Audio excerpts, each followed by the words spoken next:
Shalom, selamat malam semua saudara-saudara yang dikasihi oleh Tuhan. Apa kabar saudara-saudara yang terkasih? Saya percaya kita semua dalam keadaan baik, di dalam anugerah, berkat, dan pemeliharaan Tuhan. Puji Tuhan, ya.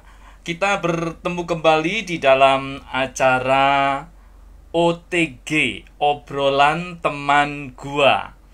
Dan malam ini saya akan menghadirkan bintang tamu, yaitu hambanya Bapak Pendeta Yesaya Alex Pangaibali, yang akan membagikan kesaksian dan pengalaman hidupnya. Puji Tuhan. Dan biarlah pengalaman kesaksian dari hambanya Bapak Pendeta Yesaya Alex Pangaibali ini boleh menjadi berkat bagi kita semua. Sementara saya masih menunggu, saya mengucapkan selamat bergabung bagi saudara-saudara yang sudah masuk baik di Instagram maupun di akun Facebook saya. Puji Tuhan, ya. Selamat bergabung, Nusatia Happy, ya. Tuhan memberkati. Masuk di Instagram, dan beberapa rekan yang lain juga sudah masuk di Facebook, ya. Selamat bergabung dan selamat menikmati akan karya kasih Tuhan, ya, kuasa Tuhan yang dinyatakan di dalam kehidupan kita. Selamat bergabung juga Ibu Hasnawati 7766, ya. Tuhan memberkati. Puji Tuhan. Dan biarlah kasih setia Tuhan limpah terus ada di dalam kehidupan kita semua, ya. Puji Tuhan. Sementara saya akan menunggu Pak Yesaya untuk bergabung bersama-sama dengan kita. Saya akan membacakan, ada komentar yang masuk dari Ibu Hasnawati. Shalom Bapak Pendeta. Ya, shalom juga Bu, Tuhan memberkati. Selamat bergabung juga di Facebook dari Kurniati Sibueania, ya. Selamat bergabung. Dan juga hambanya Pak Pendeta Yesaya blessed. Wah, ada emoji, ya. Puji Tuhan. Siap untuk kita diberkati semuanya pada malam hari ini, ya. Puji Tuhan. Nanti saya akan mengundang masuk hambanya Bapak Pendeta Yesaya Alex Pangaibali untuk bersama-sama bergabung dengan kita, ya. Dan juga baru masuk juga Bapak atau Saudara Jonathan Stan. Ya, selamat malam. Tuhan memberkati. Juga Matthew Maximus Mamu, ya. Shalom Pak Pendeta, Pak Yahya Mulyono dari Jonathan Stan, ya. Shalom juga, Bro. Tuhan memberkati selalu, ya. Juga dari Matthew Maximus Mamu, amin. Selamat bergabung Pak Pendeta. Puji Tuhan, ya. Selamat bergabung juga. Puji Tuhan. Dan biarlah acara ini kita ikuti dari awal sampai akhir, dan kita dapat menikmati berkat Tuhan. Haleluya, puji Tuhan. Sebelum nanti saya akan mengundang masuk hambanya Bapak Pendeta Yesaya Pangaibali, saya akan mengajak saudara untuk menaikkan suatu pujian terlebih dahulu, ya. Satu pujian, ya, cukup lama, tetapi pujian ini merupakan pujian yang mendorong, memotivasi kita untuk kita sungguh-sungguh mau dipakai Tuhan, melayani Dia, menjadi alat bagi kemuliaan namanya. Puji Tuhan. Betapa hatiku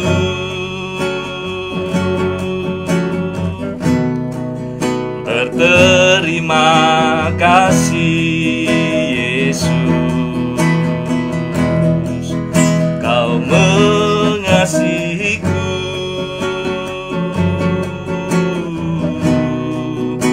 Kau memilih milikiku.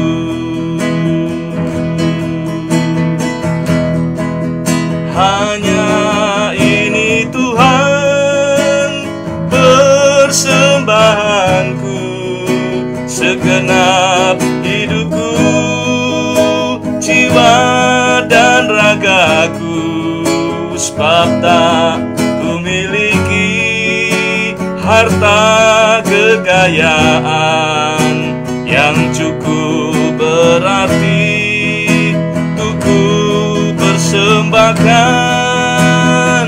Hanya ini Tuhan permohonanku, terimalah Tuhan persembahanku. Pakailah hidupku sebagai alatmu seumur hidupku. Betapa hatiku berterima kasih, Yesus, Kau mengasihiku,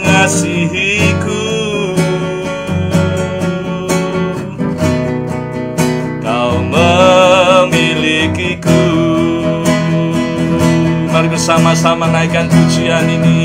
Hanya ini Tuhan persembahanku, segenap hidupku, jiwa dan ragaku, sebab tak ku miliki harta kekayaan yang cukup berarti untuk ku persembahkan.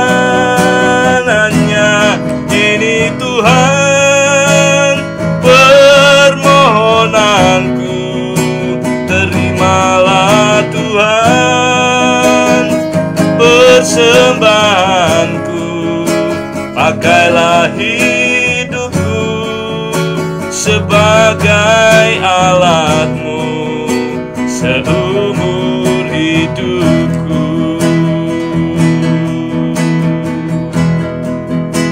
Pakailah hidupku sebagai alatmu seumur hidupku. Ini pujian Tuhan merupakan kerinduan hati kami. Kalau Tuhan sudah mengasihi kami dan bahkan rela mati di atas kayu salib untuk menebus kami manusia yang berdosa, pakailah kami Tuhan. Pakailah kami menjadi alat-Mu. Kami mau menyerahkan roh, jiwa, tubuh kami. Dan biarlah hidup kami yang ada ini menyenangkan hati Tuhan, menjadi berkat dimanapun kami berada. Pakailah kami menjadi hamba-Mu, mengagungkan, memuliakan Engkau ya Tuhan. Terima kasih untuk malam hari ini. Kami menyerahkan acara OTG, obrolan teman gua, ke dalam tangan-Mu. Urapi hamba-Mu Bapak Pendeta Yesaya Alex Pangai Bali, yang akan membagikan berkat rohani buat kami malam hari ini. Tuhan kuasai jaringan internet, semua yang ada, alat-alat yang kami gunakan. Tuhan sucikan, Tuhan berkati semuanya. Di dalam nama Tuhan Yesus kami persembahkan segala pujian, segala hormat, kemuliaan hanya bagi nama Tuhan Yesus Kristus. Haleluya. Amin. Haleluya. Oh, Yesus dahsyat. Buat kasih-Nya yang melimpah di dalam hidup kita. Ya, Dia rela memberikan segalanya, bahkan yang terbaik, nyawanya sendiri, agar kita manusia berdosa ini dapat diselamatkan. Ya, puji Tuhan. Dan saya bersyukur kalau malam hari ini ada beberapa saudara kita sudah bergabung, baik yang ada di Instagram maupun yang ada di Facebook ya. Puji Tuhan. Saya akan mengundang masuk hambanya Bapak Yesaya untuk bisa bergabung. Ya.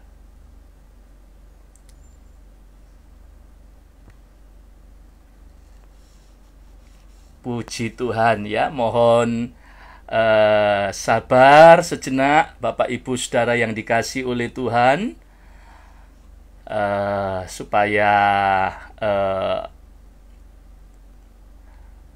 acara ini bisa dapat diikuti dengan baik ya. Tadi saya sudah melihat ya, apakah Pak Yesaya sudah bergabung? Silakan bisa masuk di Facebook. Tadi sepertinya saya melihat sudah hadir. Ya, Shalom Pak Yesaya. Ya, apakah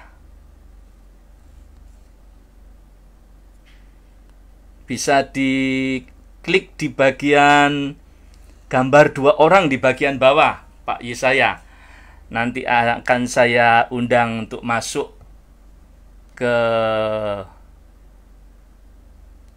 bergabung dengan acara ini. Puji Tuhan. Oh, haleluya.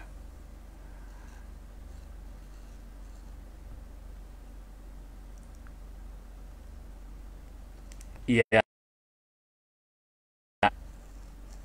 Mohon kesabarannya Bapak Ibu Saudara yang dikasihi oleh Tuhan. Ya, saya akan menunggu Pak Yesaya bisa. Ya, ini sudah masuk. Saya akan tambahkan. Tolong diterima, di-accept, lalu kemudian bisa bergabung. Ya, apakah bisa Pak Yesaya? Ya, baik. Oh, shalom. Shalom. Shalom. Ya. Ya, apa kabar? Kabarnya selalu sehat karena Tuhan baik. Tuhan baik banget. Ya. Iya, puji Tuhan. Puji Tuhan, Tuhan Yesus selalu baik ya di dalam kehidupan kita. Puji Amin. Tuhan. Iya, Pak Yesaya, ini acara kita ini sangat menarik sekali ya. Ada beberapa rekan kita yang sempat berkomentar ya, bahkan nulis di statusnya. Wah, ini keren katanya ya. Dari aktor jadi pendeta. Tetapi sekarang ini banyak kebalikannya. Para pendeta pengen jadi aktor begitu. Iya. Ya, walaupun bukan aktor film, tetapi aktor panggung mungkin yang dimaksud gitu ya. Ya, bukan rahasia umum ya, untuk mencari popularitas, ingin jadi terkenal dan sebagainya ya. Orang hamba Tuhan pun bisa terjebak akhirnya, sampai akhirnya memakai panggung itu untuk memuliakan diri sendiri ya. Tetapi puji Tuhan, kita pada malam hari ini dapat mendengar kesaksian nanti dari Pak Yesaya, bagaimana dari aktor film menjadi seorang pendeta ya. Puji Tuhan, itu semua hanya oleh karena anugerah Tuhan, sehingga Tuhan bisa panggil Pak Yesaya melayani Tuhan dengan sepenuh hati. Kalau boleh tahu Pak Yesaya, berapa film yang dibintangi? Film saya kebanyakan banyak dapat peran-peran antagonis, ya, peran-peran lawannya protagonis, lawannya peran utama gitu. Jadi kalau film lumayan banyak, cuman dapatkan kesempatan untuk peran utama itu waktu itu cuman sekali orang percayakan saya untuk buat film dan saya jadi peran utamanya, dan filmnya juga film kacau gitu kan. Oh, zaman-zaman itu film-filmnya film-film orang bilang ece-ece gitu, artinya banyakkan seksnya gitu, banyakkan seksnya. Dan Ya. banyak film-film lain juga waktu itu, dan sinetron juga banyak. Kemudian sempat buat film rohani. Oh ya, ya sempat juga ya di film Iya, Rohani. Iya, baik. Eh, Pak Yesaya kok waktu itu tahun berapa ya Pak ya? Sekitar tahun berapa itu ya? tahun 88. Eh, iya 88. Tahun 88. Iya, 88 ya. Sekitar tahun 80-an berarti ya. Termasuk di Iya, 88. sinetron-sinetron ya. Ya, 88 terjun dalam dunia film. Ya. Kemudian di sinetron itu mulai tahun 90-an karena waktu itu stasiun TV swasta masih masih hanya RCTI sama SCTV sama TPI. Oh, iya, iya. Kok tertarik di dalam dunia perfilman, Pak Yesaya? Ya, dari dulu saya orang hidup yang kalau zaman Paulus berkata bahwa dia orang yang sangat rusak, sangat sangat berdosa. Saya waktu itu orang yang sangat berdosa dan sangat rusak, sangat Ya. aib, sangat bejat dan lain-lain. Nah, saya berangkat ke Surabaya waktu itu SMA kelas 2, kelas 1 SMA. Saya sekolah di Santo Henrikus waktu itu. Hmm. Nah, kemudian papa saya itu kasih uang jajan itu hanya uang harian saja karena uang sekolah semua udah dibayar full setahun gitu. Jadi saya nggak bisa mainkan uang uang bapak saya gitu, uang bangku sekolah, uang apa. Dan saya sekolah di Katolik waktu itu, sehingga Oh, sangat iya. kecil, ya sangat kecil dia punya. Saya nggak punya uang apa-apa lagi selain uang bensin 1 liter. Kemudian pulang sekolah dan di kontrakan kami itu sudah ada, saya punya abang namanya Insinyur Lodwig. Waktu itu dia menwa di situ. Jadi makanan saya diaturkan sama dia. Jadi saya nggak pegang uang jajan. Tapi gelora saya untuk bergaul, gelora saya untuk dunia malam itu tetap ada waktu itu. Iya. Iya, jadi karena faktor ekonomi ya, Pak Yesaya ya. Faktor keinginan, Pak. Di Keinginan. Oh, awalnya iya. faktor keinginan. Waktu saya di Surabaya itu, saya SMA aja kelas 2. Saya zaman gomblo, zaman itu gomblo.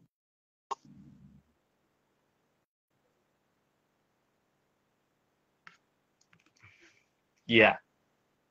Kok tiba-tiba menghilang? Iya. Mungkin ya, mohon maaf saudara-saudara. Ini nampaknya ada gangguan dari ya, saya akan coba mengundang masuk kembali. Ya. Ya, silakan masuk, Pak Yesaya. Nampaknya tadi terputus.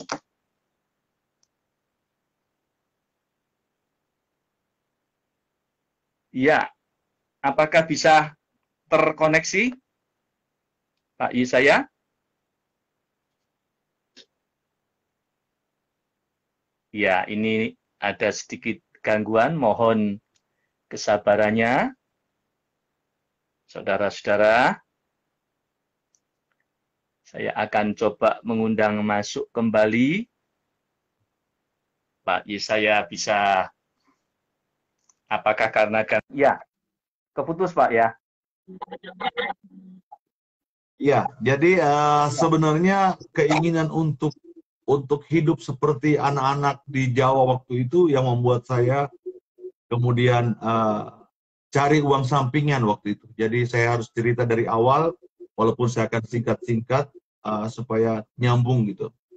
Jadi saya Ya. orang yang paling rusak, zaman SMP pun saya sudah rusak banget. Kemudian saya dibuang, kata kasarnya dibuang sama orang tua saya supaya saya di Jawa maksudnya supaya saya sekolah benar-benar, karena di Kendari tiap hari masuk sel gitu.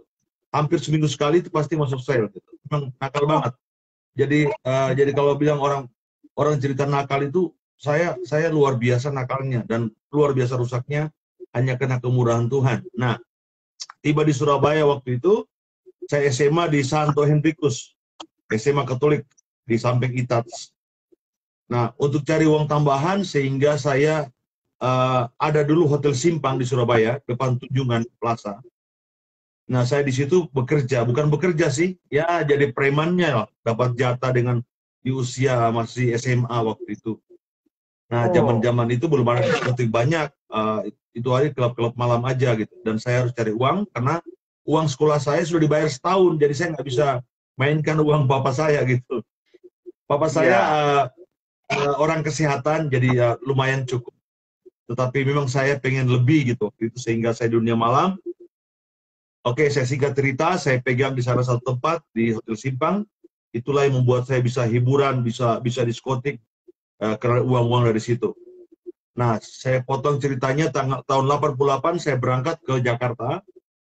Mhm. Nah, Jakarta saya itu jadi pengawalnya salah satu pejabat atau orang penting di Unita Tractors. Saya jadi ajudan pribadinya. Nah, Oh, kemudian saya ke Jakarta, kemudian saya mulai main di dunia malam lagi di Jakarta gitu, iya. diskotik dan lain-lain lah. Hidup hidup hidup kacau lah. Kemudian saya, tapi saya punya tekad begini karena saya nggak bisa apapun pekerjaan saya, apapun usaha saya di Jakarta, di Jawa, di Surabaya atau di Jakarta itu, kalaupun saya berhasil, orang nggak akan percaya. Pasti orang Iya. percaya, orang pikir masih aja jahat, percuma, bohong aja, mungkin hasil kejahatan dia bisa ada sekarang gitu loh. Sehingga ada satu tekad yang kuat sekali bahwa saya harus menunjukkan bahwa saya muncul di film supaya Mhm. kalau orang film nggak mungkin jahat, kalau dia jahat tangkap polisi dong, dia muncul di film gitu waktu itu. Sehingga Iya. tekad saya kuat. Tahun 88 saya lagi nongkrong di Blok M Plaza waktu itu. Nah, kemudian ada kru-kru film menawarkan untuk film pertama saya itu film Cinta Anak Zaman, yang main Paramitha Rosadi, kemudian Doni Damara, Silvana Herman, Edi Petet, ya salah satunya saya gitu. Ditawari Oh. main gitu, tapi jadi premannya ceritanya. Karena mereka Oh, melihat yang saya preman di Blok M juga waktu itu, rusak lah. Jadi preman iya, juga. iya. Kemudian ditawari main, ya kena lumayan ganteng dikit lah. Jadi sehingga dibilang ini Iya. ada nilai jualnya. Nah, kemudian dari situlah awalnya, Pak. Dari situ awal. Iya. Jadi memang itu satu bentuk ini ya, satu bentuk ingin mendapatkan satu pengakuan ya untuk Ya, kepuasan benar. diri. Iya. Terus dari pengalaman main film pertama itu makin apa? Punya kerinduan ya untuk meningkat lagi ya, Pak ya. Ya, jadi sebenarnya butuh pengakuan bahwa saya di Jakarta itu bisa sukses. Dan bukan Oh, jahat seperti yang saya di Kendari atau di Surabaya. Karena kalau oh, orang jahat nggak mungkin muncul di film. Kalau orang jahat ya, nggak mungkin main film, pasti ketangkap gitu. Nah, ya. hanya itu jalan satu-satunya yang bisa membuktikan bahwa saya di Jakarta udah baik. Hmm. Dan puji Tuhan, dari situ mulai film-film lain main. Kemudian kedekatan saya dengan Paraton Timur, saya dekat dengan anaknya namanya Yani Timur. Kemudian saya diangkat kayak anak lah, anak angkat dengan Paraton Timur, yang waktu itu adalah ketua Parvi.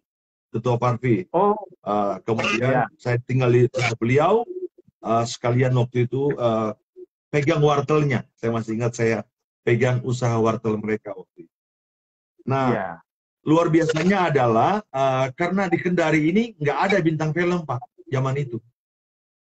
Oh iya. Kalau kru film ada, kalau kru film ada, Ada, tapi bintang film terus negara tetap aja. belum ada. Ya saya Alex Pangebali, sebenarnya itu, Oh, Pak. iya, iya, wah, luar biasa ya. Tetapi dengan Ya, menjadi bintang film seperti itu, apakah ada kepuasan batin juga, Pak? Dari sisi tadi ya pengakuan mungkin secara jiwa itu mungkin ada apa pencapaian-pencapaian yang selama ini diharapkan terpenuhi. Tetapi secara batin apakah ada kepuasan? Ataukah justru malah merana? Sebenarnya waktu itu saya nggak kepikir apa-apa, saya cuma kepikir bagaimana supaya saya dapat pengakuan dari orang di Sulawesi Tenggara bahwa saya itu di Jakarta berhasil. Gitu. Itu dulu awalnya. Oh, ya, ya. Dan itu kebanggaan buat papa saya waktu itu. Papa saya bangga sekali karena anaknya muncul di layar lebar film, sehingga dia satu kebanggaan. Iya, iya. Itu tahun 88 ya Pak ya. Sampai berapa tahun Pak? Sampai berapa tahun main di film dan sinetron? 88 kemudian mainlah film-film lain, 89, 90 main sinetron, di TPI zaman itu, film-film Belanda, karena mungkin muka agak bule, sehingga dibuat kayak Belanda gitu. Nah, Iya. singkat cerita, mulai main film, dan lumayan dikenal zaman itu. Tetapi saya banyakkan di antagonis, sehingga orang itu, khususnya ibu-ibu, benci banget sama saya. Setiap ketemu di mall, kadang saya ditampar, kadang saya diejek, kadang saya dikata-katain, dibully zaman itu. Oh, Karena jahat sampai banget, karena jahat banget. iya. Sampai begitu, Oh, sampai begitu, iya, sampai begitu. iya. Padahal itu hanya di film aja sebenarnya ya, Iya, bukan iya, bukan pribadi yang sesungguhnya ya. iya. Iya, Berarti iya. enggak, berarti berhasil Pak, berhasil saya peran jahat di situ. Kan itu iya. Itu Iya, apa pernah apa pelatihan gitu Pak atau memang secara naluri muncul sendiri bakat untuk iya. main film? Keinginannya Ya. ada. Oh, Kemudian uh, ya. saya tidak stop dengan teman-teman yang lain karena uh, bukan kalah tampan, bukan kalah acting, tetapi kalah Ya. dialek. Dialek saya ini dialek Sulawesinya kental banget. Jadi susah untuk Oh, masuk bertarung di Jakarta zaman itu. Susah. Dialek saya oh, yang apa ini yang dianggap bahwa saya nggak bisa kayak Jawa atau saya nggak bisa logat Jakarta gitu. oh, ya, ya, ya. Jadi ada pengaruhnya juga itu ya dialek ya. Sangat, sangat, sangat, sangat, Iya. sangat. Iya, luar biasa ya. Nah, pengalaman-pengalaman itu tentunya juga menjadi sejarah di dalam kehidupan Pak Yesaya ya atau Pak Alex Ya. Pangebali. Sampai akhirnya mengalami titik balik menjadi seorang hamba Tuhan, ada perjalanan yang cukup panjang atau bagaimana itu Pak ceritanya Pak? Ya, saya setelah di film itu kemudian terlibat dengan berbagai macam kenakalan, Iya. kemudian terlibat dengan berbagai macam kejahatan, khususnya narkoba Oh, ya. Saya iya. salah satu bandar dulu, Pak. Saya bandar narkoba juga Oh, dulu. Cuman Tuhan iya, sayang iya, saya nggak ditangkap. Saya nggak pernah iya, bersentuhan hukum karena itu. Dan memang zaman itu iya. hukumnya belum ada. Ekstasi waktu itu, ekstasi atau orang bilang Hmm, inek zaman itu belum ada hukumnya. iya. Zaman saya di dunia malam masih dikategorikan penyalahgunaan obat. Jadi masih kategori penyalahgunaan obat. Gitu. Belum Obat. ada dia punya undang-undang zaman itu. Iya, Belum ada. Nah, iya. berjalannya waktu, kemudian saya di dunia malam, hidup dalam dunia malam, hidup dalam perzinahan, dan hidup gonta-ganti pasangan, gonta-ganti pacar, gonta-ganti, ya hidup yang tidak benar lah, Iya. tidak benar. Kemudian saya mabuk tiap hari, tiap malam saya diskotik, walaupun saya sebagai shooting saya juga mabuk, tapi mabuknya dengan Inex, jadi nggak terlalu ketahuan gitu. Tapi Iya. secara profesional, saya harus selesaikan saya punya shooting dengan baik, dan masih tetap aja dipakai zaman itu karena ya saya profesional, saya kerjakan kerjaan saya. Nah, Iya. berjalan waktu kemudian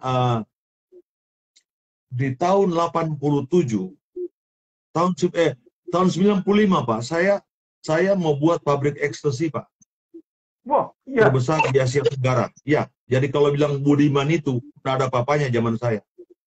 Zaman saya nggak ada Oh, papanya. Tapi saya nggak akan iya. cerita tentang hal-hal itu karena saya pikir ada waktunya lah. Kalau Ya. kalau bilang nakal-nakalnya mafia-mafia itu saya termasuk dalamnya, Pak. Cuman Wow. statement ini saya tidak akan cerita itu. Ya. Uh, jadi waktu berjalan waktu saya mau buat pabrik ekstasi tahun 96. Saya sudah atur Ya. rencananya. Belum ada hukumnya zaman itu, Pak. Zaman itu belum ada hukumnya soalnya. Belum Ya. ada hukumnya tentang ekstasinya. Kalau yang ada itu kokain, ganja, sama heroin. Kalau ekstasi belum Ya. ada. Jadi masih dikategorikan penyalahgunaan obat. Nah, Ya. udah hidup kacau, hidup kacau, hidup kacau, hidup kacau. Kemudian suatu hari di diskotik ini, Pak, bukan gereja. Iya. Saya lagi disko, kemudian saya biasa kalau ke disko dulu kan sering dikawal dengan orang-orang gitu. Pasti ada 3-4 orang ngawal saya. Bukan karena saya takut, bukan saya takut hadapi di dunia malam, tidak. Saya terbiasa dengan dunia malam. Nah, hanya saya tidak mau diganggu kalau lagi on. On itu lagi tripping, Pak. Kalau orang lagi tripping itu enggak boleh diganggu. Kalau diganggu dikasih kaget gitu, dia langsung namanya istilahnya drop. Langsung hilang dia punya fly itu, hilang dia punya rasa gitu. Jadi memang dikawal itu selain memang kawal buat saya dilayani oleh teman-temanku itu, oleh teman-teman saya anggap, saya bukan anggap pengawal karena mereka kayak teman-teman saya sendiri. Tapi memang keuntungannya mereka minum dan mereka dapat ekstasi dari saya gitu. Sehingga mereka kawal saya. Nah, mereka jaga mungkin 2-3 orang di belakang saya karena duduk kan di sofa itu, selalu di sofa. Duduk, kemudian suatu ketika, suatu malam itu saya lagi tripping itu lagi fly sekali, lagi menikmati dunia itu. Kemudian ada satu suara, yang berkata begini, apa yang kau cari? Iya. Nah, pada waktu dia ngomong itu, saya kaget, Pak. Saya lagi tripping kencang, lagi tutup mata, lagi nikmatin lagu itu. Saya masih ingat, mungkin orang-orang lama atau yang ikut menyaksikan siaran ini atau yang menyaksikan siaran ulang ini, lagu namanya Ari King King King. Ari King King King, Ari King King King. Zaman-zaman tripping, zaman-zaman saya itu zaman dikenal banget itu lagu. Oh iya. Nah, ya. Nah, pada waktu itu dia bilang, apa yang kau cari? Kaget saya, Pak. Karena musik begitu kencang, begitu kerasnya musik itu, dalam keadaan saya itu lagi fly. Iya. Tapi suara itu jelas sekali, dia berkata, apa yang kau cari? Dia kasih poinnya, nama besar, harta, apa yang kau cari? Saya kaget, Pak. Seketika itu juga, saya drop. Namanya drop itu jadi sadar. Padahal saya dalam kondisi habis minum juga, minum Long Island, minum Johnny Walker, minum macam-macam minuman gitu. Tiba-tiba langsung sadar total. Dan kata itu terngiang-ngiang terus. Apa yang ku cari? Saya lihat siapa yang bicara, saya lihat orang-orang yang jaga di belakang, yang jaga saya harusnya jaga, malah mereka juga malah lagi tripping kencang gitu. Artinya saya lagi cari siapa yang ngomong itu, siapa yang ngomong suara itu. Saya pikir orang di belakang saya yang bicara gitu. Ternyata saya pas lihat ke belakang nggak ada yang bicara. Dan saya dengar musik kencang sekali dan ekstasi itu, orang yang dunia malam itu, yang dunia tripping, dia harus musik yang kencang supaya dia bisa ekspresikan rasa play itu. Nah, terngiang yang kata-kata itu, apa yang kau cari? Kemudian ada keinginan saya ingin pulang. Udah saya bayar bill, saya ke mobil, saya di mobil hanya bicara hanya kata-kata itu, apa yang kau cari? Nama besar, harta, apa yang kau cari? Udah, saya pas di mobil itu terus, apa yang kau cari, apa yang kau cari, apa yang kau cari. Tiba di rumah saya nggak bisa tidur. Itu saya tiba di rumah sekitar jam 3 atau jam 4 subuh. Saya nggak bisa tidur. Kemudian besoknya saya tanya adik saya. Adik saya bilang begini saya bilang sama adik saya. Asni, namanya Asni Pangebali. Iya. Asni Pangebali. Dia duluan bertobat zaman itu. Oh, iya. Asni, kok ada yang bicara, ada suara yang bicara sama saya ya? Saya waktu itu gondrong, Pak. Gondrong. Iya. Ya, gondrong banget. Saya bilang, ada yang bicara sama saya tadi malam, tapi saya nggak tahu orangnya, dan saya nggak lihat orangnya. Tapi suaranya jelas, apa yang saya cari? Harta, Iya. nama besar, atau apa? Apa yang kau cari di dunia ini? Nah, dia bilang begini, saya kaget, Pak. Dan saya waktu itu nggak kaget, saya nggak tahu, jadi saya nggak kaget. Dia bilang, itu Roh Kudus, Bang. Roh Kudus? Roh Kudus? Roh Kudus bicara. Saya dulu Kristen, tapi saya nggak tahu pribadi Bapa seperti apa, pribadi anak seperti apa, pribadi Roh Kudus seperti apa, cara menjamah umatnya, gitu. Iya. Cara menjamah bangsa ini, misalkan. Nah, saya bilang, kenapa Roh Kudus? Iya, abang kan suka tahu zaman sekolah minggu dulu. Kita kenal Allah Bapa, Allah Anak, Allah Roh Kudus. Oh, ini Roh Kudus yang bicara. Loh, kok bisa dibicara sama saya? Loh, memang pribadinya seperti itu, Bang. Roh Kudus itu yang selalu berbicara, dan itu sampai di hati kita, gitu. Oh, gitu. Oh, gitu. Roh Kudus. Nah, itu terngiang-ngiang, Roh Kudus, Roh Kudus. Terus saya bilang sama dia, terus apa yang saya harus lakukan? Roh Kudus bicara sama saya, terus apa yang saya harus lakukan? Ya bertobat. Iya. Bertobat. Maksudnya, ya abang tinggalkan semua, lah. Allah, jangan dulu lah, saya bilang. Allah masih enak ini dunia ini kan bersama sih gitu. Iya. Tapi dia sudah duluan bertobat zaman itu. Iya. Nah, singkat cerita, saya masih dunia malam, tetapi itu masih kadang-kadang terngiang-ngiang. Nah, pas saya pulang dari diskotik atau pulang malam gitu, adik saya suka menyembah di kamar. Oh. Adik saya suka menyembah karena kompleks kami itu tidak terlalu besar sehingga rumah agak berdekat-dekatan. Saya dulu di Harapan Indah kalau nggak salah, rumah kami itu. Nah, saya ketok kamarnya, saya ketok, stop itu, stop, kamu ngapain? Udah tengah malam, saya bilang. Tetangga nanti ngomong apa?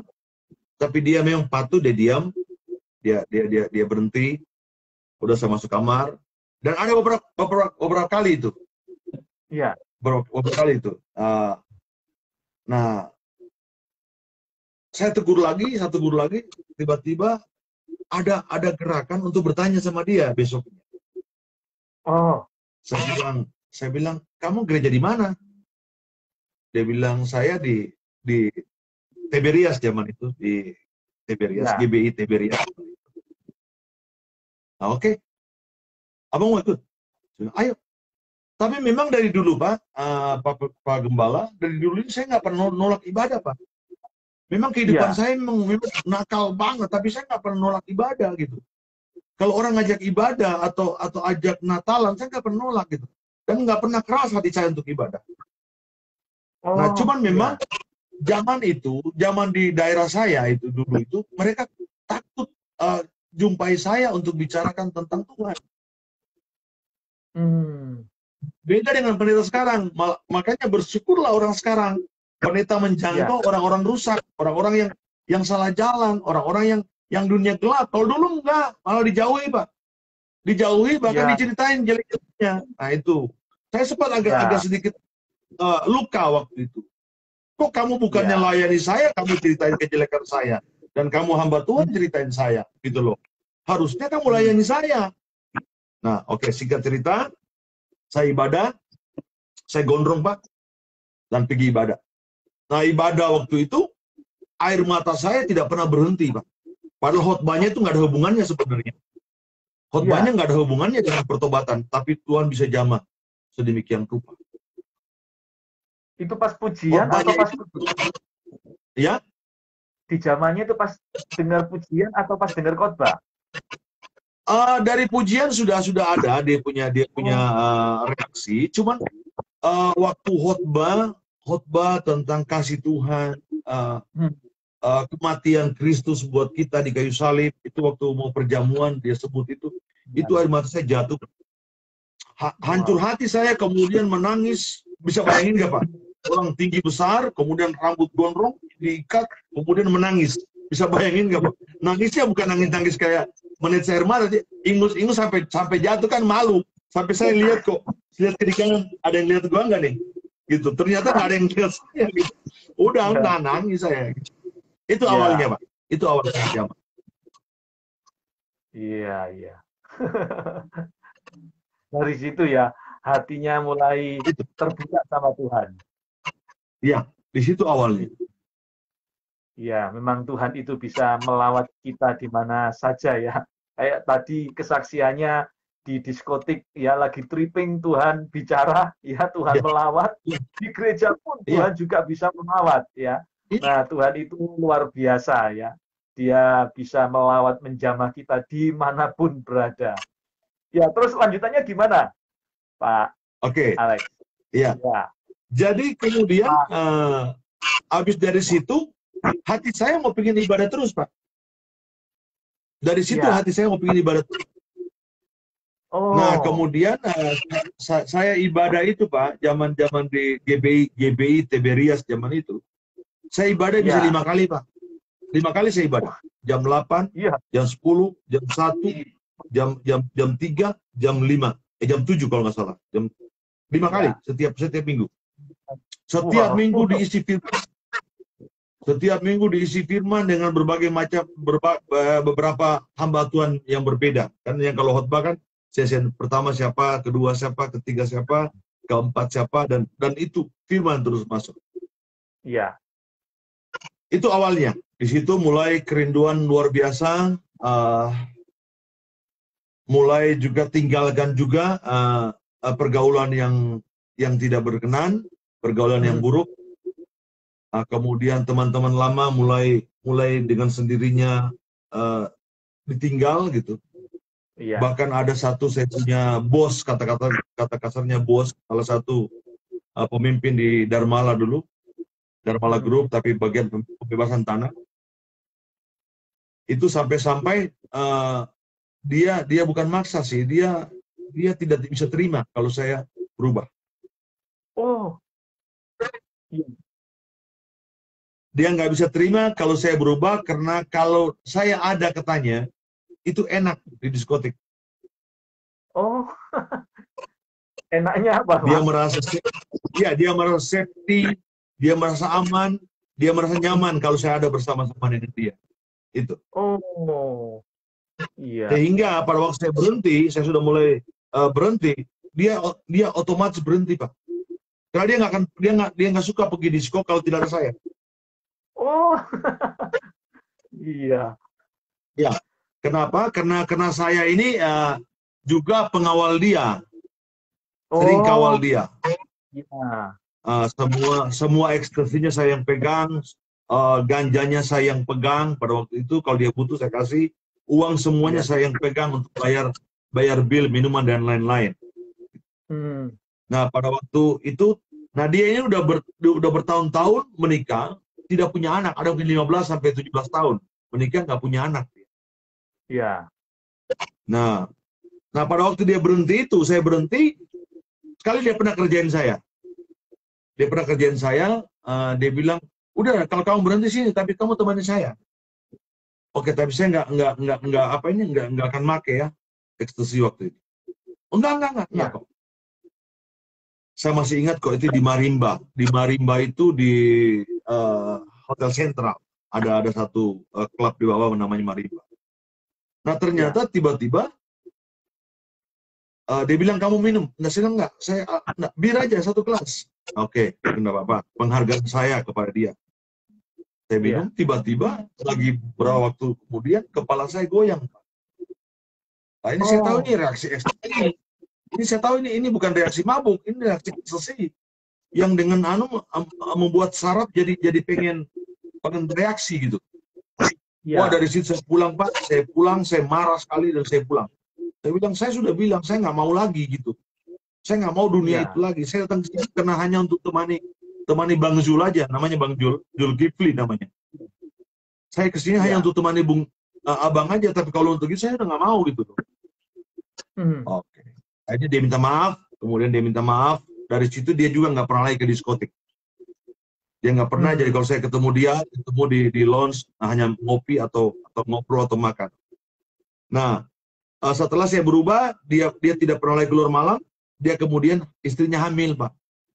Yang 15 tahun kayaknya belum punya anak, akhirnya jadi hamil. Iya. Jadi ada hikmahnya dari dia, saya berarti dia juga mengalami sesuatu untuk keluarganya. Jadi dia punya anak. Iya. Jadi sejak terima lawatan Tuhan, terus dijamah di gereja, akhirnya berhenti total semua ya Pak ya? Dunia malam, dunia perfilman. Perfilman tidak, perfilman enggak. Masih. Perfilman belum. Ada lagi ceritanya. Karena saya pikir saat itu income saya, itu penghasilan saya. Pada waktu saya masih megang kayak ekstasi zaman itu, saya nggak mengharapkan pembayaran dari film. Karena saya pikir kecil banget, lebih banyak saya dapat dari itu.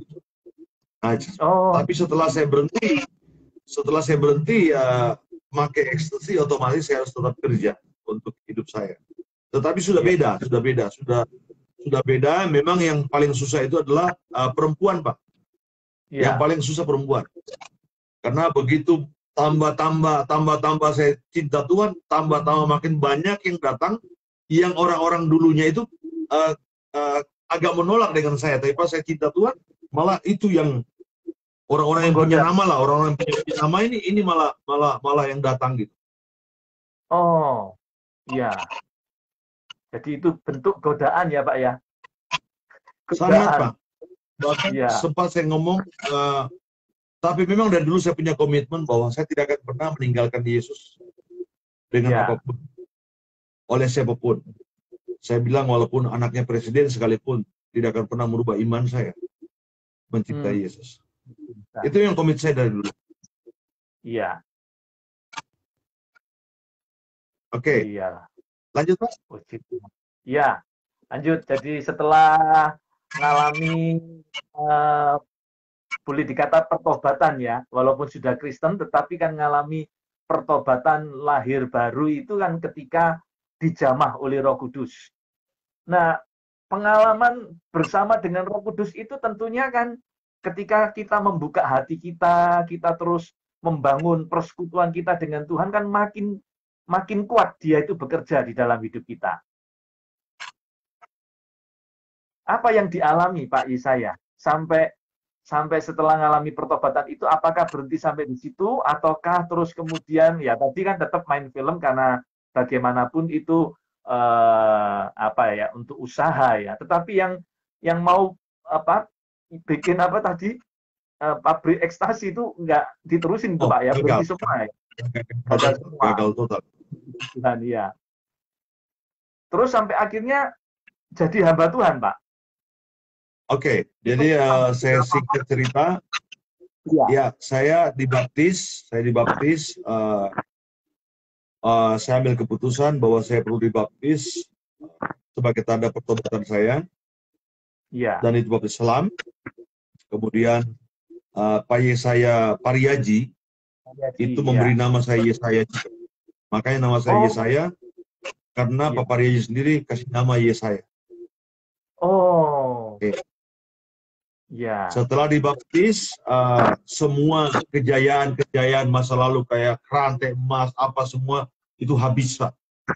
Habis, betul-betul habis, karena sudah nggak kerja lagi. Film juga kadang-kadang pembayarannya juga kan kadang-kadang kita syuting sekarang, nanti bulan depan baru bayar. Jadi itu semua memang Tuhan kosongkan, betul-betul habis, bis. Ya. Nah itu prosesnya. Nah, saya bilang sama adik saya, ini memang begini Kak. Katanya orang tua Yesus diberkati. Iya Bang, dia bilang. Iya Bang, diberkati. Tapi kan ada prosesnya. Ada proses yaitu apa? Dibersihkan dulu. Hal-hal yang bukan dari Tuhan. Yang bukan dari Tuhan. Jadi banyak orang suka salah kaprah. Kalau bertobat itu semua baik-baik saja. Tidak. Kalau bertobat ya harus rela dibersihkan. Bukan Ya. saja meninggalkan dosa kita, meninggalkan kelakuan kita, tapi juga dibersihkan dari hal-hal yang bukan dari Tuhan. Nah, Terus ya. kemudian proses kedua tentang kerendahan hati. Ya. Di mana Tuhan ajak saya rendah hati. Waktu itu saya biasa kalau ke mall-mall, kemudian di apa ini, orang minta tanda tangan, apa itu, minta tanda tangan, kemudian ada ajak foto, ada juga mau tampar, ada yang mau tampar, ada yang mau ludahin, ibu-ibu khususnya. Nah, kemudian habis itu proses rendah hati. Tuhan bilang begini sama saya, Roh Kudus bilang begini sama saya, jangan naik mobil pergi gereja. Terus naik apa? Ini ada mobil saya, mobil saya ada, kenapa saya nggak naik mobil? Kamu naik bus ke gereja. Iya. Itu yang paling berat buat saya, karena saya orang dikenal orang, terus saya naik bus, Pak. Ya. Saya naik bus dengan bawa Alkitab, kemudian semua mata di bus itu melihat saya, dan baku bisik-bisik gitu. Tapi dalam hati saya bilang begini, Pak, terima kasih Tuhan, terima kasih Tuhan. Jadi di bus itu orang itu bisik-bisik lihat saya gitu. Nah, waktu itu hari sinetron saya lagi top-topnya itu Air Mata Ibu. Zaman-zaman Air Mata Ibu. Ya, zaman Air Mata Ibu, Sang Gilang dengan Tamara Bleszinski gitu. Main-main. Ya. Jadi lagi naik, kemudian saya naik bus, Pak. Padahal di film-film saya naik mobil-mobil mewah gitu, sehingga jadi bahan pertanyaan mereka, dan waktu mereka lihat ini mobil mewah, kok sekarang ada di bus orangnya? Iya. Tapi dahsyat, Tuhan dahsyat. Dia berikan saya hati yang hanya berterima kasih. Terima kasih. Itu proses pertama, Pak. Ya. Proses kedua adalah saya mulai terpanggil untuk melayani. Wow. Untuk melayani Tuhan waktu itu. Terpanggil pelan-pelan, tapi saya mau mulai dari mana? Saya nggak tahu. Saya jemaat baru. Kemudian juga waktu itu saya suka duduk-duduk di depan pintu gereja di Penin Bank itu lipat-lipat buletin, Pak, lipat buletin. Jadi buletin Tiberias kan datang dari percetakan kan hanya tumpukan satu tumpuk gitu. Nah, tumpukan ini kan perlu dilipat dua. Nah, dilipat dua ini kan begini tuh, dilipat dua. Itu masih hitam putih, Pak, zaman itu, Pak. Iya. Nah, kalau kita punya gereja kecil itu dia yang dilipat paling cuma 100, 200. Ini 5.000 ada yang dilipat, Pak. Bisa bayangin nggak, hitam putih itu dilipat, jadi tangannya hitam semua. Tapi saya lakukan dengan sukacita. Itu awal-awal. Jadi iya. Apa? Sendirian melakukannya itu. Iya. Ada orang-orang tapi mereka nggak kerjain, saya kerjain. Ada kadang bantu, hilang lagi, tinggal lagi. Gitu. Nah, saya lakukan itu dengan sukacita. Saya nggak tahu kok bisa saya mau lakukan itu gitu. Saya nggak tahu, Pak, karena saya pikir, loh, saya ini bintang film kok. Saya ini bukan orang-orang susah, saya bukan orang nggak ada kerjaan. Ngapain Pak di sini lipat-lipat buletin? Gitu. Nah, saya lakukan dengan sukacita. Jadi saya mau ingatkan dari tempat ini sekalian bahwa melayani itu ada proses. Ikuti proses Tuhan. Jangan mau melihat gembala kita Pak Yahya sekarang diberkati Tuhan, istri diberkati, anak-anak dicukupkan. Jangan lihat sekarang. Lihat prosesnya. Awalnya seperti apa. Enggak seperti sekarang ini. Jadi ini sekalian pesan bahwa kalau engkau mau libatkan dirimu melayani, engkau harus betul-betul lepas jubahmu siapa kamu. Karena seorang pelayan dia pakai jubahnya Tuhan Yesus, bukan jubahnya dia sebagai pengusaha, bukan jubahnya dia sebagai dosen, bukan jubahnya dia sebagai rektor dan lain-lain, bukan. Dia harus memakai jubah hamba. Oke, singkat cerita saya terusin. Saya lipat buletin. Nah, di bawah itu, Pak, karena kan 5 sesi, Pak. Ini yang dilipat ini buat 5 sesi. 5 sesi ibadah. Jadi, makanya kenapa 5.000? Karena segitu. Orang banyak banget. Zaman Tiberias itu, dulu orang belum keluar, orang udah numpuk di pintunya untuk masuk. Jadi, mau tabrakan, orang-orang mengumpul. Yang mau keluar dan masuk itu, kadang-kadang itu perlu waktu setengah jam hanya untuk urus itu. Karena begitu padatnya orang zaman itu. Iya. Nah, zaman itu, ada namanya koordinator ibadah. Koordinator ibadah. Oke. Dan di bawah itu, di bawah gedung Penin itu ada orang jualan makanan. Nah, koordinator ini, masing-masing koordinator, saya nggak usah sebut namanya, itu kan biasanya mereka makan dengan pelayan-pelayan Tuhan kalau jam siang. Iya. Oke. Jam siang mereka kumpul, misalkan jam 12, jam 1 mau ibadah, jam 12 mereka makan. Nah, ini pelajaran juga bagi pelayan-pelayan Tuhan. Harus menghargai orang yang ikut terlibat dalam melayani. Ya. Saya nggak diajak orangnya, Pak. Saya nggak diajak untuk makan. Itu maksudnya. Saya nggak Ya. diajak makan. Namanya diajak ke tawari minum apa. Saya nggak ditawari apa-apa. Gitu. Artinya bahwa ini pelayan-pelayan Tuhan harus, karena kita nggak bisa melayani semuanya kalau kita nggak ada yang bantu kita gitu. Betul. Oke. Iya. Oke, jadi saya turun makan di bawah, ada jual somai, roti, ya saya turun makan di bawah gitu. Tapi saya tetap cuma bilang, kok begini ya? Saya cuma bertanya, kok orang melayani begini ya? Kok mereka sendiri-sendiri gitu loh? Padahal kan kita ini bisa dikatakan satu tim, karena ada yang lipat buletin, ada yang bagi buletin gitu. Nah, dia nggak bisa bagi kalau saya nggak lipat gitu loh. Orang nggak akan mulai ibadah kalau mereka nggak pegang buletin gitu. Itu pertanyaan saya. Cuman saya bilang, Tuhan, makasih, berikan saya kesabaran, berikan saya kesabaran. Ya. Itu proses lama dan mereka pertunjukan hal yang tidak baik. Kalau saya mau kecewa, Pak, udah dari awal saya mundur. Ya. Karena saya melihat tidak menunjukkan karakter Kristus. Saya ini dari gelap. Saya ini dari orang yang gelap, narkoba, bandar, mafia, boleh dikatakan. Sekarang saya berhadapan dengan orang-orang seperti ini gitu. Saya biasa aja berhadapan orang jet set juga gitu. Ini orang kurang ajar banget gitu. Dalam hati saya waktu itu. Tapi sabar. Ini ujian kalau kata sekarang, ini ujian gitu. Dan itu berlanjut lama, Pak. Berlanjut lama. Nah, tiba-tiba singkat cerita bahwa saya diminta untuk jadi penerima tamu. Nah, ini kan berarti naik levelnya. Dari orang lipat buletin, naik levelnya jadi penerima tamu. Nah, berarti kan harus cari jas, Pak. Harus cari jas kan jas biru. Ya udah saya pikirin bagaimana saya harus persiapkan diri saya untuk melayani Tuhan. Ini juga pelajaran buat setiap kita, buat setiap pelayan-pelayan Tuhan. Keberhasilan ibadahnya Tuhan setiap minggu atau apapun ibadah yang kita lakukan, itu ada hubungannya semua, termasuk penerima tamu. Bagaimana kita menyalami jemaat yang masuk, bagaimana kita respon mereka pada waktu masuk. Kita jangan beda-beda karena ini pejabat, karena ini orang-orang punya, ini orang miskin. Jangan. Itu melukai hati Tuhan. Itu merobek hati Tuhan pada waktu itu. Karena di mata Tuhan semua sama. Nah, sukacita. Saya jadi penerima tamu, mereka sukacita. Saya suka. Bagaimana kabarnya, Bu? Bapak mana? Kalau ada istrinya nggak datang, saya mana Bapak kok nggak datang? Oh iya Pak, nanti ibadah kedua atau besok minggu depan. Oh iya, salam ya buat begitu. Bapak bisa bayangin nggak, Pak? Kalau kita salamin orang 1000 orang dalam posisi senyum, itu gigi kering, Pak. Kering gigi ini. Kan harus gitu. Tetapi harus dilakukan. Nah, itu masuknya 1000, Pak. Keluar lagi kan senyum lagi, Pak. Jangan lupa yang mengedepankan. Jadi harus begitu. Jadi ini yang pelajaran. Memang kita harus tempatkan diri kita sebagai pelayan Tuhan. Nah, saya ini bukan karena sakit, saya bertobat, Pak. Bukan karena saya menderita, saya bertobat. Saya bertobat itu memang Tuhan panggil saya untuk bertobat. Banyak orang bertobat karena sakit dulu, tabrakan, atau apa. Saya enggak ada sakit saya. Enggak ada susah. Saya lagi di puncak. Saya lagi di puncak, Tuhan bilang tinggalkan semua. Yes. Nah, jadi jangan tunggu sakit dulu baru melayani Tuhan. Jangan tunggu kita bangkrut dulu baru melayani Tuhan. Justru sekarang masa-masa kita jaya, masa-masa kita sehat, layani Tuhan dengan sungguh-sungguh. Amin. Oke, berjalan waktu, singkat cerita, sudah mulai diundang makan, Pak. Pak. Sudah mulai diundang makan. Kalau koordinator makan dengan tim. Saya udah kan bagian dari tim, gitu. Ya.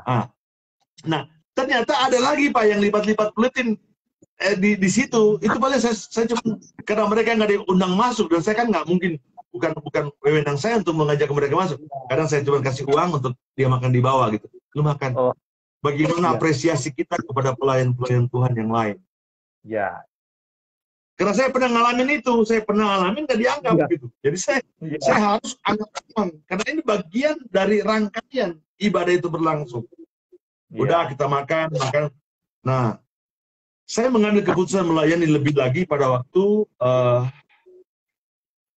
Gembala Bapak Riaji salamin saya. Berkata bahwa kamu jadi WL. Jadi WL. Saya hafal lagu gereja aja satu kali habis, yang saya bisa nyanyi sendiri saya nggak bisa. Aku jadi sekarang jadi WL, nggak gampang dalam hati gua. WL nggak Iya. bisa. Nah, saya belum bisa, Pak. Kamu pasti bisa. Ayo kamu harus. Nah, Iya. kemudian koordinator ini mulai ajak saya untuk mulai singar. Mulai singar. Ya, saya mulai singar, saya mulai hafal lagu. Karena pengalaman yang 1 minggu 5 kali ibadah itu yang membuat saya bisa hafal lagu. Berbagai Ya. macam lagu, dan saya jadi belajar bagaimana sebagai song leader yang bagaimana berbicara, membawa jemaat masuk dalam hadirat Tuhan. Nah, kemudian sebulan kemudian, saya sudah jadi singer ini, sebulan kemudian datang, dia salamin saya lagi, Pak Gembala waktu itu. Kenapa kau belum jadi WM? Sekarang hubungin Pak Luther, dia jadwalkan kamu jadi WM. Saya bilang, iya Pak. Tapi saya nggak lakukan, karena saya tahu kemampuan saya belum bisa. Bagaimana merangkai kata-kata, bagaimana merangkai lagu, walaupun saya ini orang film, bisa aja saya kayak sandiwara gitu. Bisa aja saya jadi kayak buat sandiwara seakan-akan, oh serius, tapi itu film Pak. Ini dunia nyata, bagaimana melayani raja sang raja gitu. Oh, jadi nggak bisa main-main gitu kan. Saya nggak lakukan Pak. Saya cuma singar. Kemudian dia 3 bulan berikutnya dia tangkap tangan saya. Jadi saya suka menghindar, memang. Saya suka menghindar. Dia tangkap tangan saya, Pak Gembala, sekarang kamu cari di mana kursus WL lagu rohani terbaik di Jakarta ini, gereja yang bayar. Berapapun gereja yang bayar. Nah, udah waktu itu saya siapa sih, Jeffrey Rambing atau siapa waktu itu. Jadi guru, ya saya udah, karena saya nggak bisa kabur lagi. Saya ikut kursus, kemudian ya puji Tuhan bisa. Ya, dan saya jadi WL waktu itu, yang kemudian dampingi Pak Gembala, dan itu terjadilah kecemburuan Pak dalam pelayanan. Terjadi kecemburuan, dan panjang banget dia punya cerita kalau mau dirangkai gitu. Ya, singkat cerita bahwa saya melayani Tuhan, dan lebih lagi Pak Pariaji minta saya untuk dampingi beliau, selalu dampingi beliau. Ya sudah, jadi saya dampingi beliau. Oh, iya. Waktu itu film udah enggak. Sudah waktu masuk full, saya tinggalkan film. Iya. Dari situ mulai aktif di dalam pelayanan ya Pak ya? Ya full di situ. Udah mulai full, saya nggak kerja lain. Ya. Terus dari setelah ini menarik sekali Pak, berangkat pelayanan dari bawah ya. Jadi kan sekarang ini ya banyak yang pingin dikarbit ya Pak dalam pelayanan ya. Wah, pengennya baru bertobat, pengen langsung jadi pengkhotbah ya, berdiri di belakang mimbar ya. Tapi kesaksian Pak Alex ini menarik sekali ya. Dari melipat warta sampai penerima tamu, dikasih kepercayaan jadi WL, merasa bukan bidangnya, singer 3 bulan, harus sekolah training untuk jadi pemimpin pujian, baru akhirnya jadi WL. Dan dari WL kemudian menjadi apa namanya Pak? Berarti ya, dengan pelayanan terus di sana. Dari WL kemudian disuruh Pak Pariaji untuk sekolah teologi. Untuk sekolah teologi jarak jauh dengan STT Inteo Solo. Waktu itu. Iya. Oh, saya Inteo Solo, Pak. Tiberias belum punya ya? Belum. Baru sekolah penginjil aja, sekolah misionari aja. Waktu itu baru sekolah misionari. Sempat pindah studi ke Solo. Solo cuman hanya waktu pertemuan aja. Kita dosennya yang datang ke Jakarta. Datang ke Jakarta. Iya, jadi gereja membiayai untuk sekolah di sini. Itu atas permintaan Pak Pariaji juga ya tentunya ya. Supaya Pak Pariaji pengen dia punya pelayan Tuhan, ada pengetahuan teologi. Jadi punya basic pengetahuan Alkitab ada dasar. Ya, dari situ tentunya akhirnya setelah lulus mulai menyampaikan firman atau sebelum lulus sudah mulai dikasih Belum lulus. kepercayaan. Belum. Belum Ya. lulus saya sudah dipercayakan khotbah di mana-mana, termasuk di PD, Ya. kemudian di mana-mana waktu itu khotbah. Kemudian saya diminta pimpin perjamuan kudus di Bandung waktu itu. Jadi Oh, perjamuan ya. kudus dulu itu hanya Pak Yaji aja yang pimpin. Kadang-kadang sekali-sekali Pak Gilbert, sekali-sekali Pak Eras, tapi saya pegang Bandung waktu itu. Ini timbul Oh, kecemburuan, Pak. Kenapa iya. katanya Yesaya ini cepat sekali gitu? Iya, Cepat termasuk cepat. sekali. Apa ini? Hanya jangka 2 tahun saja, 1 tahun lebih saja, cepat sekali. Iya. Padahal yang lain ada 7 tahun, 10 tahun, kok nggak dapat kesempatan seperti saya gitu. Karena saya begini, Pak, ini pelajaran juga buat semua. Saya basicnya kan jahat. Gitu. Iya. Saya basicnya jahat, dan saya basicnya itu tunduk kepada bos saya dulu, pemimpin saya. Yang jahat pun saya tunduk gitu loh. Iya. Nah, sekarang saya dapat pemimpin rohani, pemimpin yang ajar saya ke sorga. Nah, saya lebih taat lagi. Yes. Kalau dulu saya dunia jauh, saya taat, suruh membunuh saya mau, suruh menghabisi nyawa orang saya mau, gitu. Suruh melakukan yang jahat saya mau. Kok sekarang disuruh untuk melakukan hal yang baik, untuk ke surga kok saya nggak mau. Saya lebih tunduk, Pak, di situ. Bedanya dengan yang lain, saya nggak tahu. Bedanya yang lain begitu. Saya begitu submission. Bagaimana menundukkan diri kepada pemimpin saya. Sehingga pemimpin saya itu, jangankan dia belum minta apa-apa, Pak. Misalkan Pak Mul sekarang, Pak Yono sekarang, Pak Gem misalkan lagi begini, lagi pegang-pegang begini, atau pegang kantong. Saya tahu, Bapak cari bolpen, gitu loh. Jadi saya jadi, karena saya dulu kan ajudan pribadi, Pak. Ya. Bodyguard kan mengetahui gerak-gerik bosnya itu nggak perlu ngomong. Itu basicnya. Nah, kalau dia lagi begini, kayak bingung, dia lagi cari mapnya. Saya tahu itu. Iya. Jadi saya pelajari bagaimana apa yang dia mau saya punya pemimpin rohani ini. Sebelum dia minta, kita sudah harus siapkan. Jangan dia berpikir hal-hal yang nggak penting. Kacamata, dia baru agak begini, saya tahu ini kacamata. Dia butuh kacamatanya. Dia butuh pennya. Dia butuh aqua. Saya langsung baca, karena waktu saya pelajari, saya punya pemimpin. Iya. Karena saya punya basic kan bodyguard. Bodyguard harus tahu gerak-gerik. Kemudian bodyguard itu harus tahu situasi yang ada. Aman nggak kita punya lokasi? Atau apa yang kurang dari pertemuan kita ini? Saya sudah harus bisa tahu itu. Nah, sehingga begitu cepatnya saya submission sama pemimpin saya. Saya begitu mengasihi gembala saya. Saya begitu mengasihi Pak Paryaji. Karena sampai detik ini, dia orang tua saya, Pak. Yes, iya. Terlepas dari doktrin, terlepas dari ada perbedaan pendapat atau doktrin. Saya nggak lihat itu, dia orang tua saya. Pak Paryaji itu orang tua saya. Iya. Nah, saya pegang di Bandung, Pak. Terjadi keributan itu. Pelayan-pelayan Tuhan ribut tuh. Kenapa Yesaya yang pegang Bandung waktu itu? Yesaya kan belum nikah. Gitu. Wah, dikomplain di apa? Iya. Padahal karena saya submission kepada pemimpin. Bukan cari muka. Mereka bilang, apa Yesaya cari-cari muka? Yesaya cari-cari muka kali. Dalam hati gue nggak akan pernah mau cari-cari muka sama orang. Apalagi gue dalam Tuhan. Gue hanya butuh perkenanan dari Tuhan. Masa bodoh dengan apa kata orang. Yang penting gue tahu hati gue hidup benar, dan Tuhan tahu saya seperti apa. Gitu. Walaupun harus jadi teladan, harus jadi contoh. Tapi kan kadang-kadang kita baik pun orang jelekin. Apalagi kita jelek gitu. Iya. Nah, puji Tuhan, jadi saya pegang Bandung, kemudian waktu itu karena terjadi satu gejolak dalam itu, diganti saya, sehingga yang pegang John Adiguna. Ada penyiar radio dulu, Pak, namanya John Adiguna. Itu, dia di sana. Nah, dia gantikan saya.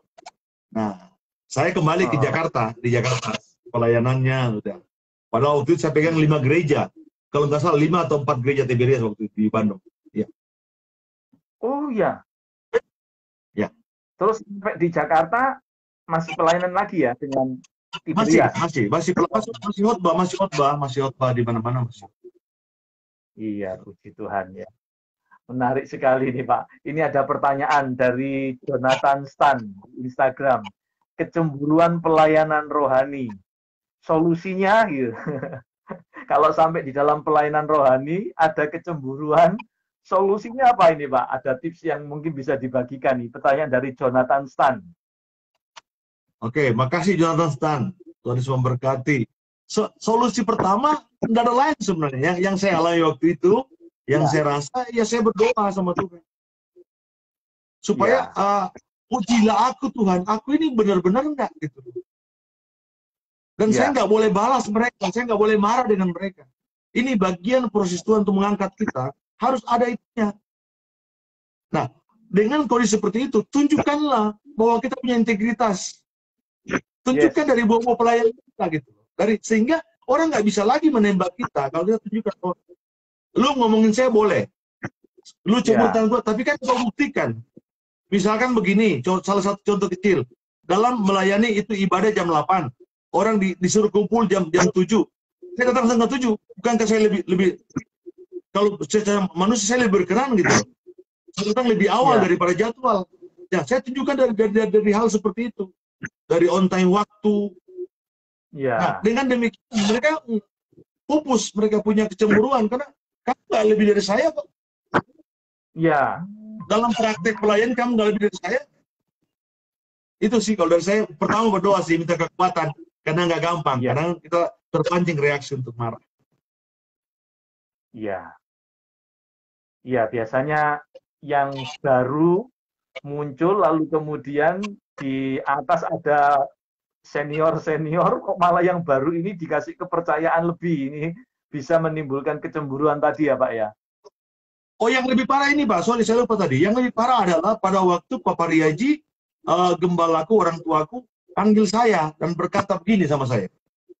Dia berkata begini, kau mau mobil nggak? Saya bilang begini, jawabnya saya begini, saya udah punya mobil. Dia bilang lagi, pertanyaan saya, kau mau mobil apa tidak? Dia mau. Benar-benar loh dikasih Pak. Nah itu kecemburuan lebih parah lagi Pak, karena yang lain jangankan mobil, motor pun kagak, kok saya ini yang baru 2 tahun sudah dikasih mobil gitu. Iya, langsung dikirim dari Semarang kalau saya nggak salah tuh, dari showroom Semarang kirim ke Jakarta. Wah ini heboh, di sini ini gejolak, udah main politik dalam itu, sudah pembusukan itu biasa. Saya udah hadapi itu, saya nggak terlalu terganggu sih. Sampai-sampai mengenai hal kekudusan pun dibahas bahwa saya belum nikah waktu itu. Dia bilang bahwa mereka komporin gembalaku, mereka bilang itu kan Alex itu belum menikah Pak, karena kita harus jaga kekudusan. Wah saya dengar Pak, itu pas saya di ruangan mereka sama-sama itu ada salah satu hamba Tuhan lah, teman saya juga sih sebenarnya. Di ruangan kami lagi kumpul lagi istirahat pelayanan, kemudian saya bilang sama dia, coba buktikan bahwa kamu lebih kudus daripada saya. Bagaimana pembuktiannya coba? Walaupun kamu sudah menikah, saya belum menikah waktu itu. Dari mana standar kekudusan kamu ukur dengan menikah atau belum menikah? Kamu baca Alkitab enggak? Alkitab itu tidak pakai standar itu kok. Dan banyak anak-anak muda kok, orang-orang muda dipakai Tuhan kok. Tapi walaupun kita muda, jangan orang anggap kita remeh karena kita muda, tapi jadi teladan, jadi contoh. Dia bilang, bagus ya dok, bercanda kita. Nggak bisa kok bercanda tentang kekudusan. Itu domainnya Allah yang menilai orang kudus tidak kudus, bukan kamu. Oh ya, saya lihat saya punya orang tua waktu itu, Pak Pariaji, dia cuma senyum-senyum, saya lihat saya punya perdebatan dengan yang lain nih. Dia senyum-senyum aja gitu. Saya bilang nggak ada dong standar kekudusan kok ukur dengan belum nikah dengan sudah nikah, nggak bisa begitu. Akhirnya ya udah lewat itu. Jadi memang kecemburuan. Padahal itu benih-benih kecemburuan aja sih sebenarnya. Wow, seru juga ini Pak. Seru dengar kesaksiannya Pak Yesaya Alex Pangibali malam hari ini. Dan tak terasa sudah 1 jam ya. 1 jam 18 menit. Wah, luar biasa. Mungkin ada kesaksian lagi yang lain Pak yang bisa dibagikan. Oke. Mungkin orang bertanya-tanya, kok Yesaya Alex Pangebali ini sekarang di GBI?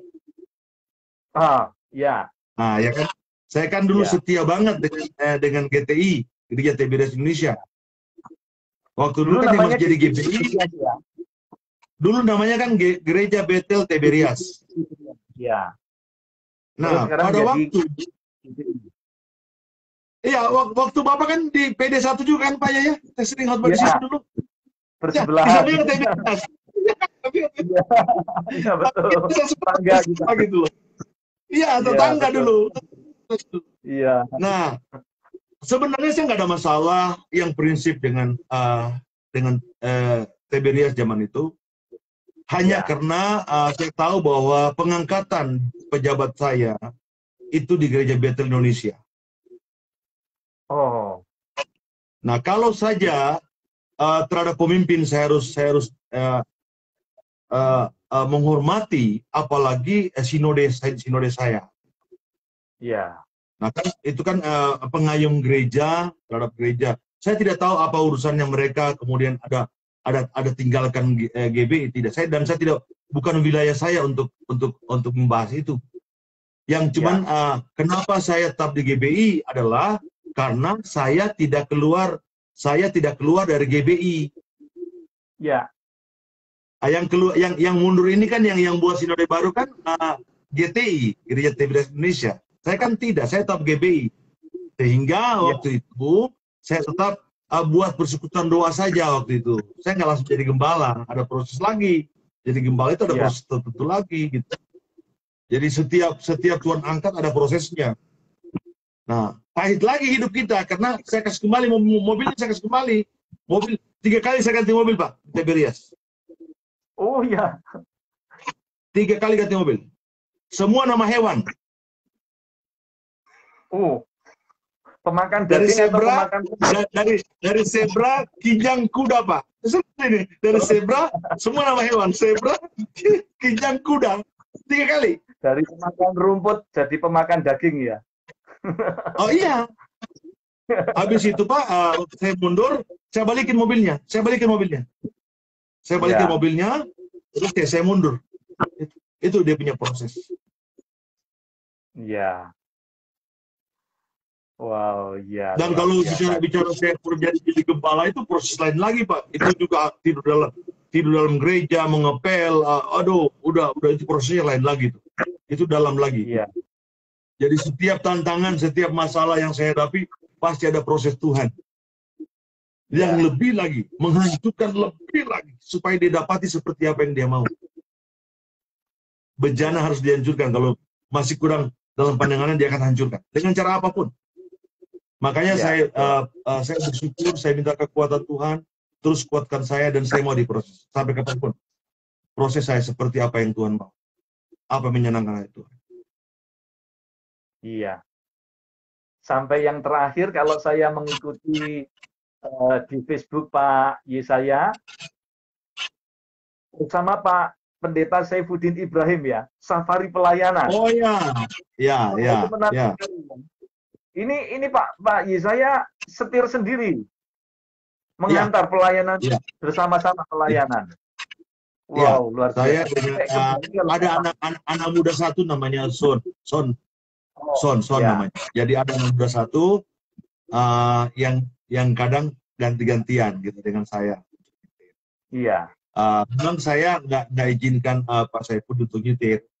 Seperti saya bilang tadi bahwa saya dari dulu belajar start mission.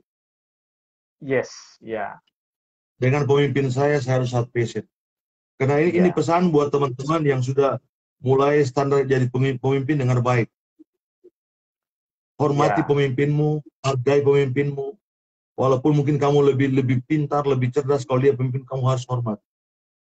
Kalau kamu tidak hormat pemimpinmu yang sekarang, suatu waktu kau jadi pemimpin, kamu akan dihormati dengan kau punya anggota. Kalau kamu nggak submission, orang-orang tidak akan submission di bawah nanti. Kalau kamu memberontak, orang-orang di bawah akan memberontak. Karena tabur tua itu dalam segala hal. Dalam segala hal. Nah, saya kemudian antar beliau sama-sama melayani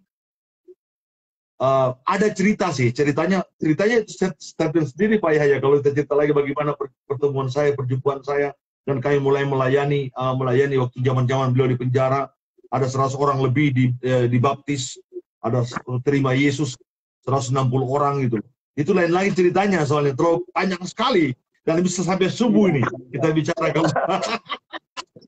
Nah, singkat cerita aja, kita ke Bali dengan satu misi. Ada Pak Abraham Moses ini ada pelayanan mau ketemu ada orang Arab di sana, namanya Ali Alatas.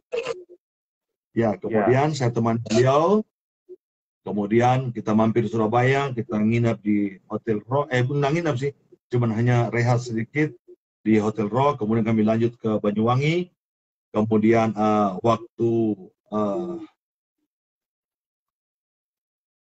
tes COVID dan lain-lain, kemudian kami nyebrang. Nah, kemudian pas di Bali, dia mulai agak lemas-lemas, kemudian tes lagi, positif di sana.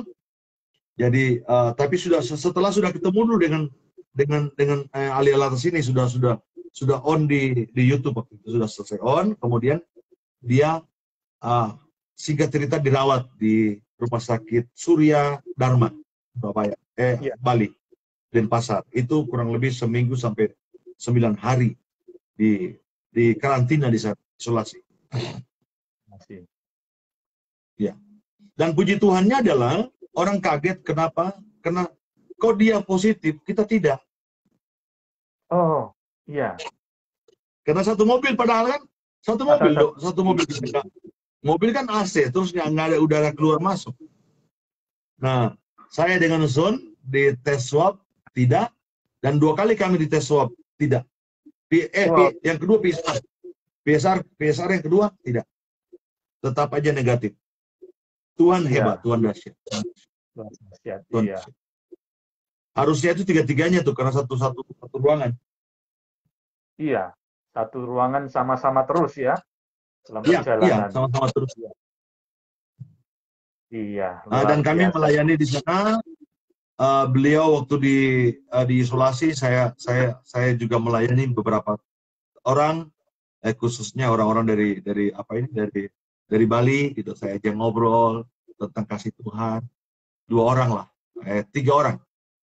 Nah, kemudian setelah itu ada pelayanan gereja yang dipercayakan di Bali, saya khotbah juga. Kemudian setelah Abraham Moses dinyatakan negatif oleh dokter rumah sakit, kemudian kami berangkat ke Surabaya.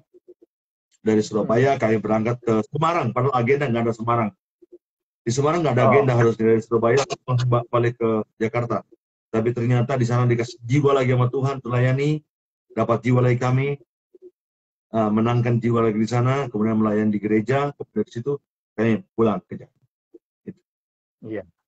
Wow. Jadi kami melayani di sana bukan KKR, Pak, bukan KKR atau pelayan besar, tidak, hanya 1-2 orang, hanya mau taat saja. Tuhan suruh melayani. Iya. Luar biasa. Iya, baik Pak Alex, ini waktunya terus ya tergulir ya, hampir 1,5 jam. Mungkin ada statement atau pesan penutup buat kita semua untuk menguatkan kita. Ya, sebenarnya tadi udah banyak beberapa poin tentang rendah hati, tentang sabar, jangan marah pada waktu orang sirik sama kita. Tetapi yang pesan saya yang sangat mendasar adalah amanat agung Tuhan Yesus Kristus kita harus lakukan.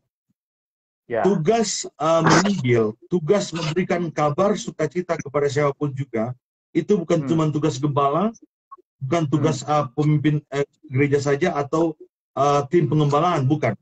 Semua kita punya tanggung jawab yang sama untuk menangkan jiwa. Minimal keluarga kita, minimal orang-orang yang kita kenal. Nah, tapi kebanyakan kita sebelum ngomong, Pak, takut duluan gitu. Padahal kita kan cuma nyampaikan aja kabar sukacita. Kita udah takut duluan kadang-kadang, sampai gue ditolak. Padahal kan kita belum ngomong apa-apa. Ketakutan itu sudah muncul. Nah, itu yang pertama, jangan pernah tinggalkan bahwa setiap kita ini punya tanggung jawab yang sama, yaitu menangkan jiwa bagi Kristus. Minimal kamu sampaikan. Urusan bertobat bukan bagian kita. Urusan kita cuma menyampaikan, urusan pertobatan Roh Kudus yang menjamah hati orang itu berubah. Sama pada waktu saya dijamah. Roh Kudus menjamah saya, dan saya respon itu dengan baik. Itu yang pertama. Yang kedua, jangan pernah bangga dengan kehebatanmu dulu. Oh, saya dulu melayani, Pak. Oh, saya dulu penjualan, Pak. Saya ke gunung-gunung, ke kampung-kampung. Ya, memenangkan jiwa, cari jiwa. Banyak orang bertobat, banyak orang yang menangkan. Oh, saya dulu begini, saya dulu suka sumbang gereja, saya dulu gereja, saya banyak dukung gereja. Pertanyaannya sekarang gimana? Ya. Jangan bangga dengan yang dulu, sekarang gimana? Masih enggak? Ya. Itu aja. Kalau udah mulai kendor, mulai kembali semangat lagi. Dari dalam segala hal, oh dulu saya setia. Pertanyaannya sekarang seperti apa? Iya. Saya rasa itu aja Pak Gembala, jadi dua poinnya. Ntar kalau kebanyakan nanti terlalu dor nanti. Iya. Iya. Terima kasih Pak Pendeta Yesaya Alex Pangekari. Sama-sama Pak Gembala. Menutup di dalam doa ya Pak, buat pemirsa semua, supaya Tuhan juga berkati satu persatu. Ya. Siapa Pak? Saya? Saya doa? Ya Pak, saya yang tutup dalam doa. Terima kasih buat pertemuan yang dahsyat ini Tuhan. Aku percaya ini bukan kebetulan, tiba-tiba bisa ada siaran yang berjalan dengan Gereja Isa Al-Masih, yaitu gembala kami, Pendeta Tuhan, terima kasih. Tuhan, aku berdoa buat gembala, Tuhan berkati istri, anak-anak semua dalam proteksi Tuhan. Bahkan semua hamba-hamba Tuhan yang melayani bersama-sama dengan beliau, semua dalam proteksi Tuhan. Bahkan semua jemaat-jemaat yang digembalakan, yang Tuhan percayakan buat beliau, Tuhan berkati. Bahkan untuk sekarang ini Tuhan yang menyaksikan siaran ini, apapun pergumulan kami terus percaya bahwa Allah yang kami sembah, Allah yang tidak pernah berubah, dulu, sekarang, bahkan selama-lamanya. Apapun pergumulan kami, Tuhan jawaban, Tuhan pengharapan yang pasti. Dan aku berdoa Tuhan, buat kami makin hari makin mengasihi Tuhan, buat kami makin hari makin mencintai Tuhan, buat kami makin hari makin memiliki perkenanan sama Tuhan. Terima kasih Bapak. Sekali lagi berkati hamba-Mu, keluarga Tuhan berkati. Segala pujian, hormat, kemuliaan kembalikan kepadamu. Dalam nama Tuhan Yesus Kristus kami telah berdoa mengucap syukur buat siaran yang dahsyat ini. Amin. Ya, amin. Terima kasih banyak Pak Pendeta. Tuhan berkati. Ya, sama-sama. Shalom semuanya, shalom semuanya. Tuhan Yesus berkati. Ya, shalom. Shalom. Terima kasih para pemirsa semuanya. Sampai ketemu lagi, Tuhan berkati.